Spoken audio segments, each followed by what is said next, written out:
বাসায় আমাদের বারবিকিউ চলছে আজকে পিকনিকে। আমাদের এডিট সাইনের যত স্টাফ আমরা মিলে করছি আমার বন্ধু অনুভূতি বাসায়।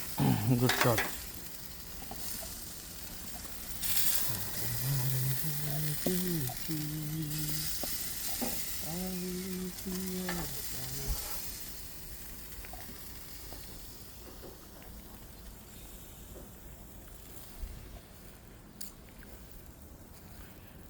বাসার পিছনের অংশ আলিফ মামার 2টি মুরগি একদম ছোট্ট বাচ্চা একদিনে নিয়ে এসেছিল, অনেক বড় হয়ে গেছে। এরা খুব আমাদের কাছে আদরের।